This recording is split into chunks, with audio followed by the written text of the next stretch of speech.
सुंदर वन में दयालु गुनगुनी चिड़िया। बहुत समय पहले की बात है।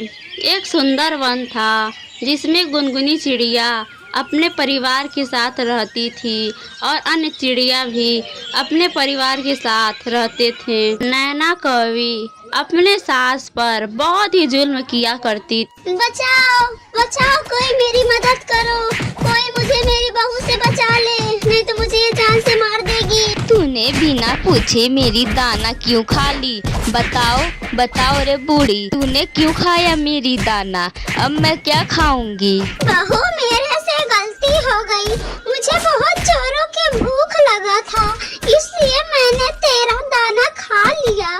बचाओ बचाओ, कोई मेरी मदद करो। खुशी देखो, आज भी नैना कौवी अपनी सास को मार रही है, इसलिए उनके घर से रोने की आवाज आ रही है।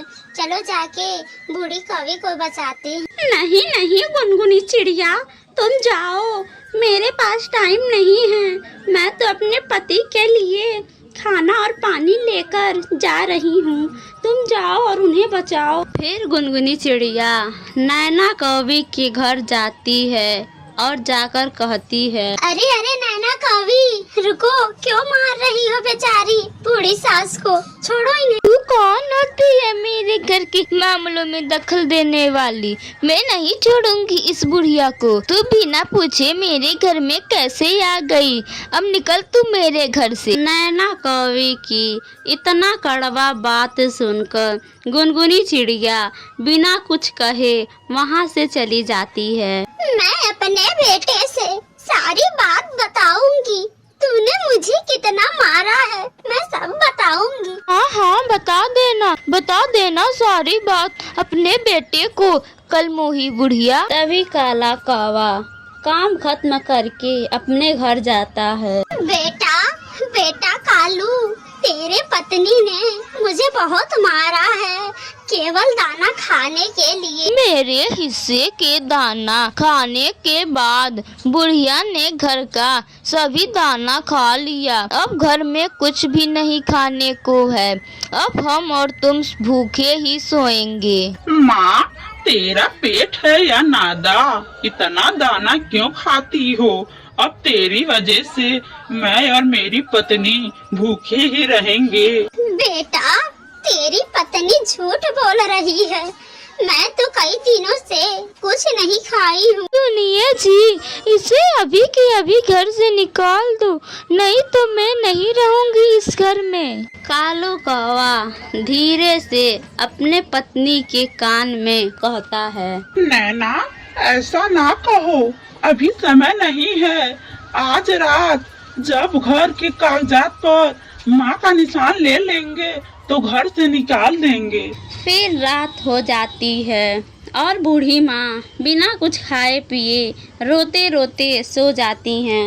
नैना, उठो, जल्दी से उठो और मुझे सारी जमीन की पेपर दो। जाओ, मेरे रूम में मेज पर रखी हुई है, वहाँ से जाकर ले लो।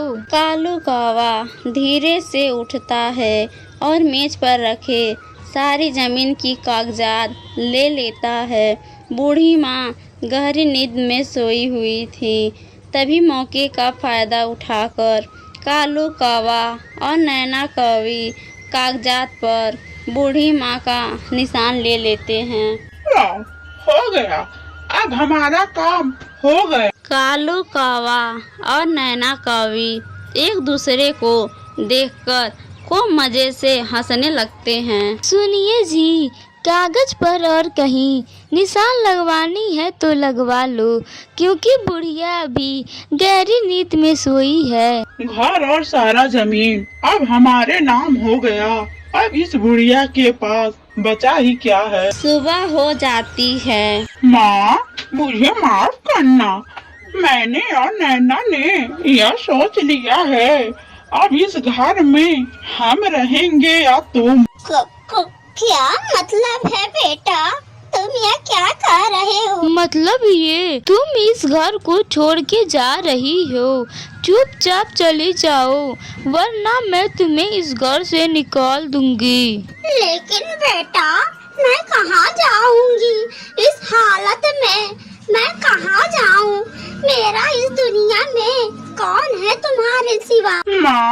किसी जंगल में किसी पेड़ पर घास फूस का घोंसला बनाकर रह लेना, वैसे भी एक ना एक दिन तुम मर ही जाओगी। अपने बेटे से इस तरह की बात सुनकर बूढ़ी कौवी अंदर से टूट जाती है और अपने बेटे से कहती है, मैंने यही दिन देखने के लिए तुझे पैदा किया था और पाल पोस कर इतना बड़ा किया था।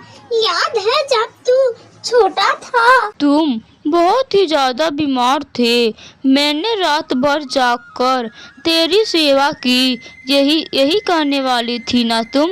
अब बस करो तुम दोनों, मैं जा रही हूँ इस घर से, लेकिन मेरा सामान लेने दो। फिर बूढ़ी माँ अपने कमरे से एक गठरी ले लेती हैं। कालू जी, इस बुढ़िया के गठरी में क्या है? इस गठरी में मेरे कुछ पुराने कपड़े हैं और कालू के पिता की दी हुई कुछ पुरानी निशानी है। अच्छा ठीक है, जो लेना है ले लो और इस घर से जाओ। अब हमारा जान छोड़ो और अब इस घर में कभी वापस मत आना। बूढ़ी माँ उदास होकर अपनी चीजें को लेकर घर से चली जाती हैं। बूढ़ी माँ जंगल में एक पेड़ पर बैठ जाती हैं। तोता बेटा, मुझे कुछ दिनों के लिए अपने साथ अपने घर में ले चलो। मेरा बेटा और बहू ने मुझे घर से बाहर निकाल दिया है। बूढ़ी माँ, आपको तो पता है ना कि मेरा घर कितना छोटा है, लेकिन आज की रात तुम मेरे घर रह सकती हो। फिर तोता कालू के माँ को अपने साथ अपने घर ले जाता है। तोता जी, आज की रात तो बीत जाएगी, लेकिन कल सुबह होते ही आप इसे किसी दूसरे जंगल में छोड़ देना। तुम परेशान ना हो बेटी, मैं कल सुबह अंधेरे में ही कहीं और चली जाऊंगी। फिर वह रात बूढ़ी माँ तोता के घर में ही रहती हैं और सुबह होते ही अपना गठरी लेकर वहाँ से दूसरे जंगल चली जाती हैं। बूढ़ी माँ एक पेड़ पर बैठ जाती हैं और मौसम खराब हो जाता है। तेज आंधी तूफान शुरू हो जाते हैं। हे भगवान, तुझे आज ही आंधी तूफान लाना था।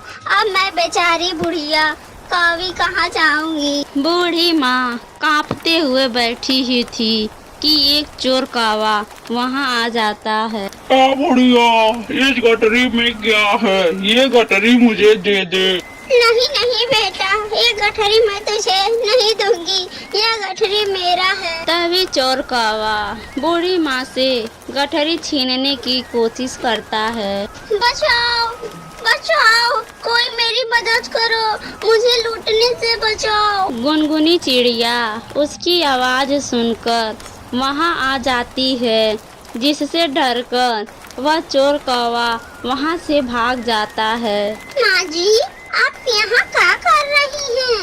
आपके पास तो इतने सारे पैसे और सोना है, लेकिन आप यहाँ अकेली क्या कर रही हैं? ये सब मेरे पति ने दिया था। ये उनकी पुरानी निशानी है। शायद उनको पता था कि एक दिन हमारा बेटा एक न एक दिन हमें घर से बाहर निकाल देगा। उनकी बात सच हुई, उसने मुझे घर से निकाल दिया। माँ जी, आप चिंता ना करें, आप मेरे साथ मेरे घर चलें और आप आखिरी सांस तक मेरे घर में रहें। फिर गुनगुनी चिड़िया बूढ़ी कौवी को अपने घर ले जाती है और चिड़िया बूढ़ी कौवी को पेट भर के अच्छे पकवान देती है और बूढ़ी माँ खाना खाकर सुकून की नींद सो जाती है। सुनो बेटी, ये सारे पैसे और सोना अपने पास रख लो, ये सब मेरे किसी काम के नहीं हैं। दोस्त कालू, कैसे हो? दोस्त कालू, ओ बूढ़ी कौवी तुम्हारी माँ है? हाँ दोस्त, ओ मेरी माँ है और हमने उसे घर से निकाल दिया है क्योंकि मैं और मेरी पत्नी बहुत ही परेशान थे। ये क्या कर दिया दोस्त कालू? तुम्हारी माँ के पास बहुत ही ज्यादा पैसा और सोना है। क्या ये तुम क्या कह रहे हो दोस्त? मेरे माँ के पास बहुत सारे धन है। हाँ दोस्त कालू, मैं सच कह रहा हूँ। और गुनगुनी चिड़िया ने तुम्हारी माँ को अपने घर ले गई है। मैंने खुद देखा था कि तुम्हारी माँ के गठरी में धन था। फिर कालू कौवा अपने माँ के बात को सोचता है। कालू कौवा ये सब बात सुनकर जल्दी से घर जाता है।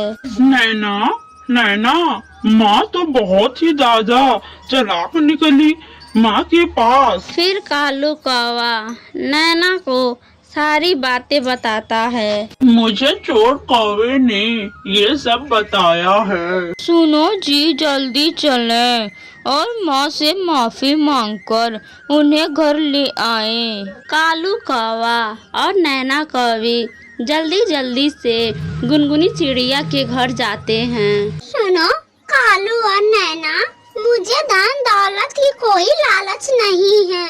तुम दोनों अपनी माँ को खुशी खुशी ले जा सकते हो। माँ, मुझे माफ कर दो, मुझसे गलती हो गई। आप चले, अपने घर चले। मैं अपने सासू माँ को अपने हाथों से खाना खिलाऊंगी और आपकी बहुत सेवा करूंगी।